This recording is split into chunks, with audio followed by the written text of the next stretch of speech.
ये वही इंजन है जो JF-17 ब्लॉक 3 में लगाया जाएगा, उसी विमान का उन्नत संस्करण जिसने ऑपरेशन सिंदूर के दौरान भारत के खिलाफ PL-15 मिसाइलों का इस्तेमाल किया था। भारत और रूस की दोस्ती, जिस दोस्ती की मिसालें पिछले दिनों खूब दी गई, अभी भी दी जा रही हैं। राष्ट्रपति पुतिन रूस में बैठकर भारत की जमकर तारीफें करते हैं, यहां तक कि ये कहते हैं कि भारत किसी के भी दबाव में आने वाला नहीं है। उन्होंने जिक्र किया अमेरिका का, क्योंकि अमेरिका पिछले दिनों से लगातार भारत पर टैरिफ को लेकर दबाव बना रहा है। वो ये कहता है कि रूस की जो मदद भारत कर रहा है, अब वो मदद की यहां पर संज्ञा देता है। हालांकि हम मदद की बात नहीं करते, हम तो तेल खरीदते हैं, लेकिन अमेरिका ये कहता है, राष्ट्रपति ट्रंप और उनका प्रशासन ये कह रहा है कि भारत जो तेल रूस से खरीद रहा है वो सीधे तौर पर उस युद्ध में मदद कर रहा है और इसलिए ये जंग रुक नहीं पा रही।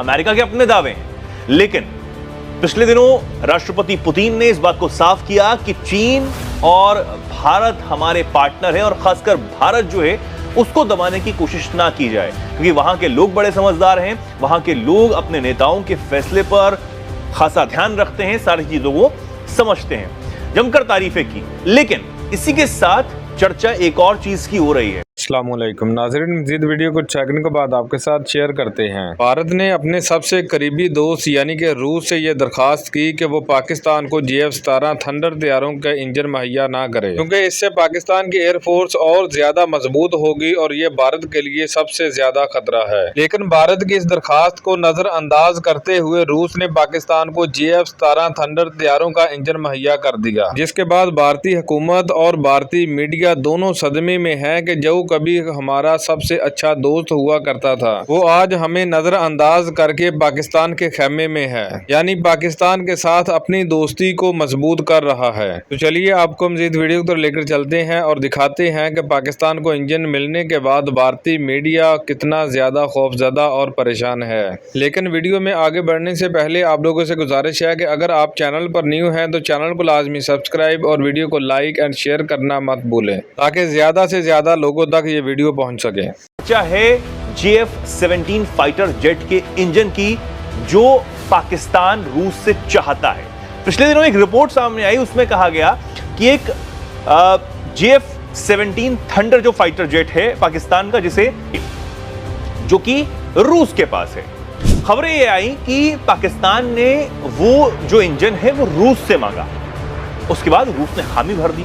लेकिन इस पर भारत ने आपत्ति जाहिर की। भारत ने कहा कि पाकिस्तान को इस तरह इंजन नहीं बेचना चाहिए, क्योंकि हम जानते हैं कि वो कहां इसका इस्तेमाल करेगा वो फाइटर जेट में। हालांकि उसके इसको लेकर अब खूब चर्चाएं होने लगी, जबकि बहुत सारी चर्चाएं बाहर थीं, लेकिन भारत की आंतरिक राजनीति में भी इसकी चर्चा जो है वो खूब होने लगी। विपक्ष सरकार पर अब सवाल खड़े करने लगा, लेकिन सरकार के तरफ से तो आधिकारिक तौर पर इसको लेकर बयान सामने नहीं आया, लेकिन बीजेपी की तरफ से इसको लेकर बयान सामने आया। कांग्रेस ने क्या कुछ कहा है, पलटवार में बीजेपी ने क्या कुछ कहा है, जरा वो जान लेते हैं। तो हमने समझा कि आखिर पूरा इंजन वाला मामला क्या है। अब दरअसल इस मामले को लेकर जब ये पता लगा कि भैया रूस ने भारत की बात को खारिज कर दिया, नहीं माना और वो इंजन देने के लिए पाकिस्तान को तैयार हो गया, हमने आपको ये पूरी खबर भी बताई थी। इसके बाद कांग्रेस प्रवक्ता हैं जयराम रमेश, उन्होंने मोदी सरकार पर निशाना साधा और कहा कि अगर रूस, जो कभी भारत का सबसे भरोसेमंद रणनीतिक सहयोगी था, अब पाकिस्तान को उन्नत इंजन दे रहा है, तो यह मोदी सरकार की कूटनीतिक असफलता है। जयराम रमेश ने सोशल मीडिया पर बाकायदा पोस्ट किया और उसमें ये सब कुछ लिखा। आगे वो लिखते हैं, मोदी सरकार को बताना चाहिए कि क्यों रूस, जो कभी हमारा सबसे विश्वसनीय साझेदार था, अब पाकिस्तान की मदद कर रहा है। ये वही इंजन है जो JF-17 ब्लॉक 3 में लगाया जाएगा, उसी विमान का उन्नत संस्करण जिसने ऑपरेशन सिंदूर के दौरान भारत के खिलाफ PL-15 मिसाइलों का इस्तेमाल किया था। चीन की मिसाइलें, ठीक है, ये सब कुछ आता है। कांग्रेस प्रवक्ता यही नहीं रुके, उन्होंने आगे बहुत कुछ कहा है। आगे वो बोले कि इस डील के बावजूद भारत रूस से S-400 मिसाइल सिस्टम और Su-57 स्टेल्थ फाइटर जेट की बातचीत जारी रखे हुए है, जो सरकार की छवि प्रधान कूटनीति की नाकामी को दिखाता है। ये जयराम रमेश पूरे लंबे चौड़े पोस्ट में अंग्रेजी में बोलते हैं, हमने आपको उसका हिंदी अनुवाद बताया। इसके बाद अमित मालवीय बीजेपी प्रवक्ता हैं और आईटी सेल भी देखते हैं, तो उन्होंने अब इसको लेकर पलटवार किया। उन्होंने भी एक लंबा चौड़ा पोस्ट जो है वो डाला। उन्होंने क्या कुछ कहा, उन्होंने कहा कि भैया कांग्रेस जो है वो झूठ फैला रही है। रूस ने ऐसे सभी दावों को स्पष्ट रूप से खारिज कर दिया है। आगे वो लिखते हैं कि रूस ने पाकिस्तान को इंजन सप्लाई के दावों को सिरे से नकार दिया है।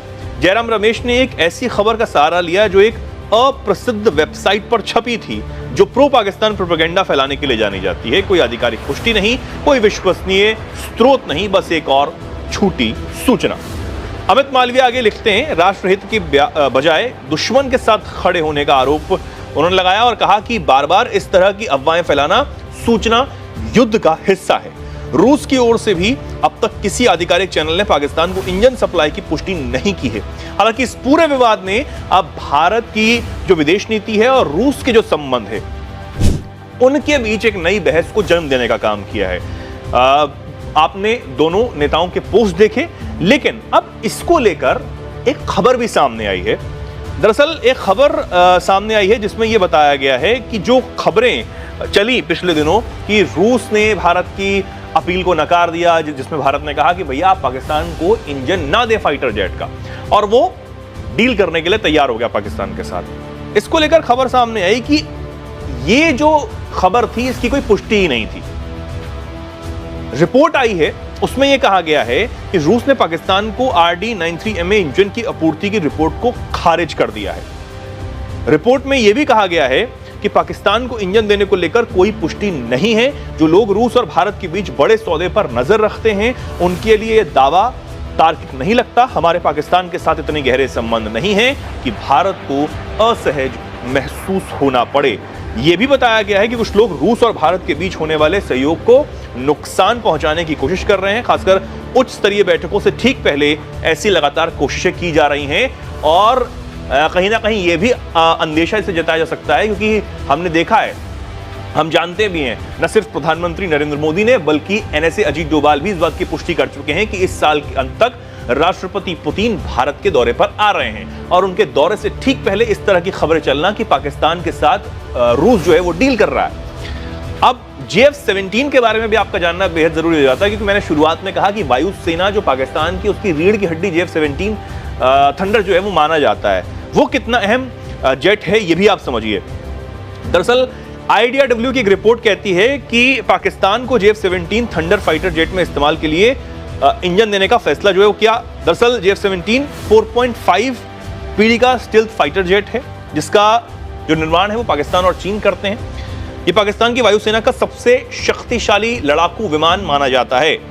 इस फाइटर जेट की 150 से ज्यादा यूनिट सेवा में अभी भी हैं, लेकिन इस विमान में रूस का RD-93MA इंजन लगा हुआ है। इसके चलते पाकिस्तानी वायुसेना के आधुनिकीकरण में रूस की भूमिका बेहद अहम हो जाती है। हालांकि अब रूस ने इंजन देने की खबरों को खारिज कर दिया है। अब क्योंकि चीन बनाता है तो हो सकता है कि पहले जो है अब वो रूस से इंजन सप्लाई किए गए हों, लेकिन इस वक्त जो खबरें चली कि पहले पाकिस्तान के साथ रूस ने डील कर ली कि हम इंजन दे देंगे, कोई समस्या नहीं है, अब पाकिस्तान ने वो जाके डील की, इसकी कोई पुष्टि नहीं हो पाई। अब क्योंकि कांग्रेस और बीजेपी में इसको लेकर भिड़ंत, एक नई बहस शुरू हो गई थी, तो वो कहीं ना कहीं आपका जानना बहुत ज्यादा जरूरी था। कांग्रेस ने बीजेपी पर इसमें लेकर निशाना साधा और बीजेपी की तरफ से जो प्रवक्ता हैं अमित मालवीय, उन्होंने अपने अंदाज में इसका जवाब दिया कि कांग्रेस जो है वो झूठ फैलाने का काम कर रही है। और अब इसी समय कुछ ऐसी खबरें भी सामने आ गई कि रूस ने जो है वो एक तरीके से बवाल मचता हुआ नजर आया, एक दूसरे पर आरोप प्रत्यारोप की राजनीति जमकर शुरू हो गई। और क्योंकि रूस और भारत के जो संबंध हम देखते हैं बेहद बेहतरीन संबंध यहाँ पर नजर आते हैं, और जिस तरह की केमिस्ट्री राष्ट्रपति पुतिन और प्रधानमंत्री नरेंद्र मोदी की अभी चीन में भी नजर आई, जहां पर दोनों नेता एससीओ समिट के लिए पहुंचे हुए थे।